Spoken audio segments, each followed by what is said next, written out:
Welcome. These are my goals for 2025. I like to do this every year. I usually write them down in my journal, but sometimes I like to make a little video and kind of show everybody what I'm doing. So, to start off, I like to just explain how I kind of work these out. So, right now, I have summarized all my main goals into five different sections: finance, education, health, travel, and my nonprofit slash community work that I like to do. So we'll start off with finance and just work our way down. Finance is I think, the most interesting. So I put that first for you guys.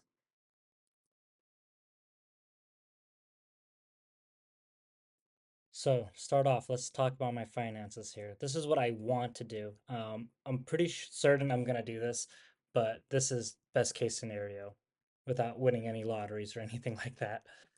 So first thing I'm gonna do is I'm gonna maximize my Roth IRA. I want to put $7,000 in there, and hopefully I can just crank that out as quick as I can at the beginning of the year so I can kind of just relax with money wise. After that, I want to maximize my HSA. I want to get $4,000 in there. Technically, the match is $4,300, but since the way the the brokers that I use to do this, they don't have a way to like maximize, so I just have to do the math, and I didn't want to worry about my taxes if I over invested into my HSA. So we're doing 4,000 with that. And then the last thing I'm going to invest in is $4,500 in my traditional 401k. That is going to be all that I need to invest. I've done the math, and if I invest 15.5k this year and every year, not accounting for inflation, so I might have to times this by 3% every year. But after all this, I should be set to go. I will just have to continue doing this every year of my life, and if everything goes well with me, no emergencies or anything like that, I should be relatively set conservatively. And I will also be donating $2,500 at the end of the year to the Fred Hallows Foundation. It is my favorite charity, and I'll go a little bit over that in a little bit. And then as well, I will be saving 20% of my income to savings. So after my taxes, after my benefits, after all the investing, I want to also continue to keep 20% of my income, every paycheck, to my savings account.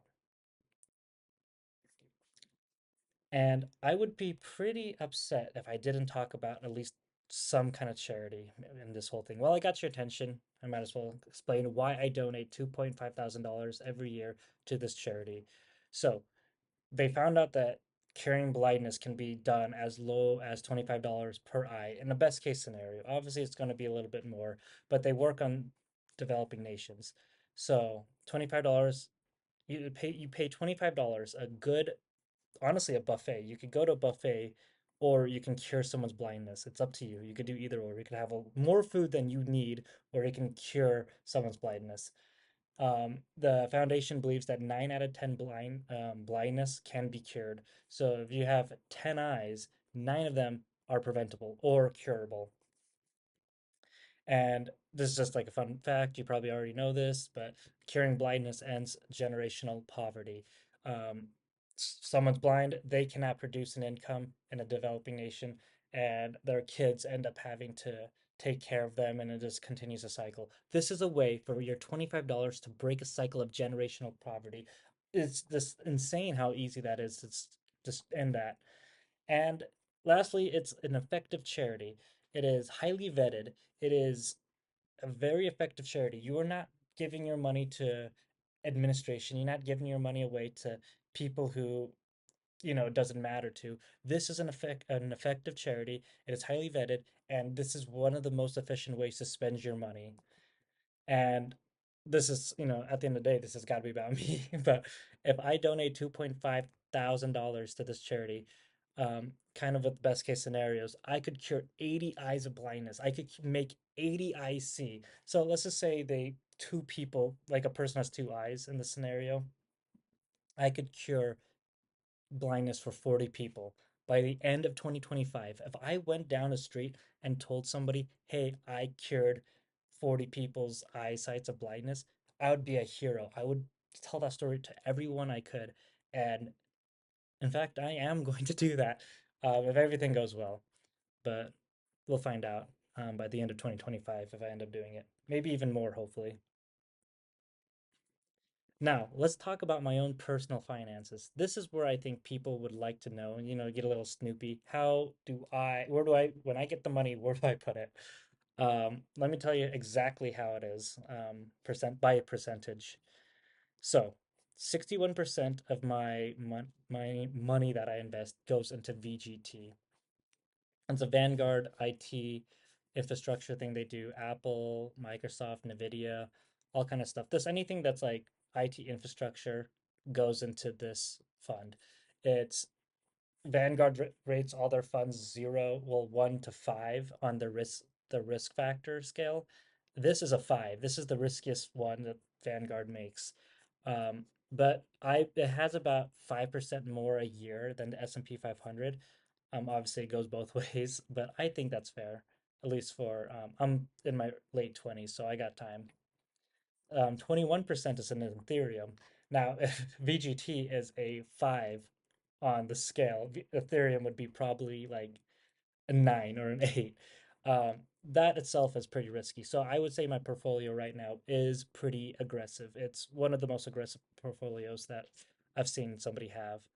And with that, I keep 18% cash. I like to keep it 20% um, because my VGT and Ethereum are so volatile. I think it's best to have a larger cash um, fallback than most people. Most people I know it's probably like 5 to 10%. 20% that's pretty aggressive the other way. But I think that this right here, if you're in your late 20s, is the perfect portfolio. If you don't have any kids, if you don't have any serious medical issues, and if you have, honestly, I'm blessed. I have a family, so worst case scenario, I can fall back on my family. But this is I love this. So VGT, Ethereum, Cash. Now let's get to my education. What do I want to gain with my education? 2025, I want my education. I want to obtain my associate's degree. I will get that by the at the very beginning of 2025. So right off the bat, W for me. Next, I want to start on my bachelor's degree portion of my 4-year degree in information technology. Um, do all that kind of stuff, learn networking. AWS is part of the curriculum. And along with that is they throw in a bunch of IT certifications that you can get with when you're doing your bachelor's portion of your 4-year degree. So that's just going to naturally happen. I'm going to naturally get IT certifications. And after that, I only have one other thing in my education is just to read 100 books. Right now, I think I'm set to read 125 books this year. Um, before anyone thinks that's crazy, there are a lot of them are comic books. So don't think I'm out here just reading just philosophy and biology and all that kind of stuff. I am reading a lot of Dragon Ball Z, but I don't really care what I'm reading. I think as long as you're reading, you're good. It's kind of beautiful in that way in my mind, where you can't go wrong with reading. Health. Now, this one is the real wealth building one, not the finance section, but the health section. Okay, so health. I want to finish a half marathon race. I remember growing up thinking I could never do a marathon. That's just something, if I was like, I always told myself, if I can do a marathon, that means I've really just made myself more powerful than I ever thought I could ever be. Um, so obviously the first step of that is doing the half marathon. I feel like I could do that by, spring or summer. So that's one goal. Second one is I want to try boxing once a week for 3 months. I've always wanted to do it. This is a good opportunity. I'm going to give it 3 months. If I don't like it after 3 months, I'm just not going to do it anymore. It's just not my thing. But I've always wanted to box. And obviously, I'm just going to continue to rock climb two to three times a week. That one is easy because rock climbing is nothing but fun for me. Running it's fun, but it's painful. Now, boxing, it's gonna be kind of new, so I'm not gonna have a habit. Rock climbing, I'm just gonna do that no matter what because it's something I'm gonna do no matter what. It's just what I think is fun, and I just also want to eat more plant-based food. That's not really a smart goal. That's not really like here's the defined thing I need to do. I just hope if I have an option to eat vegetable or meat, I go to the vegetable, but we'll see. Hopefully, travel. This one's fun. This one is the fun one. So my plan by the end of 2025 is I want to be gone to Thailand. I want to spend at least a week and a half there. Um, I think it's fun. I know a lot of people who've been there. Not many people. I don't know a single person who said a bad thing about going to Thailand. So we'll see if that's good. I'm really excited for that one.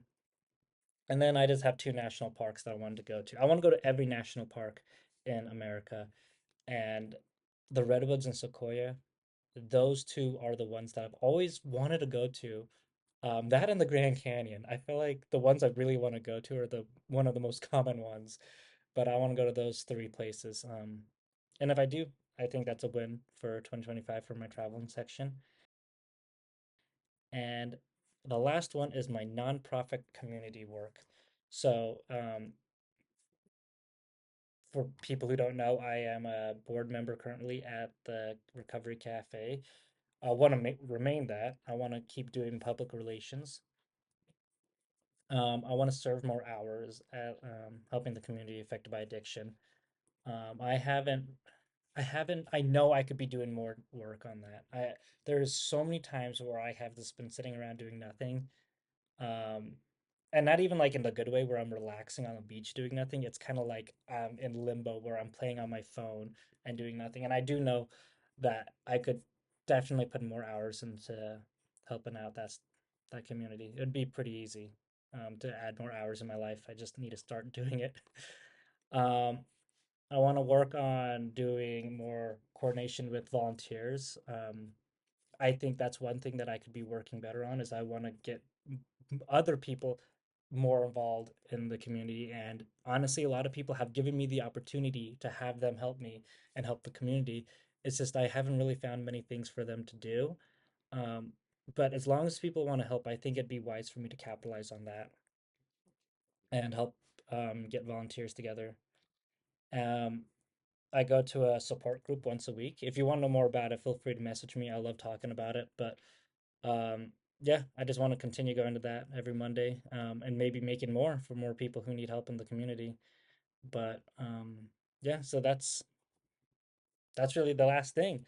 Now it is your turn. Whoever is watching this, you need to write down your stuff. You need to talk about it with somebody, preferably me, because I am kind of curious. But yeah, like do what I did or even make a Facebook post. I don't know. Find a way where you can brag about yourself to people. I do what you got to do, but I do think I do believe that New Year's Eve is one of my favorite holidays. Other than my birthday, it's got to be one of my favorite holidays. It's all about hope. It's all about rebirth. It's like you become the phoenix rising from its ashes. Um, so I would enjoy it if I saw more people doing what I just did. So, yeah, have fun and thanks for listening.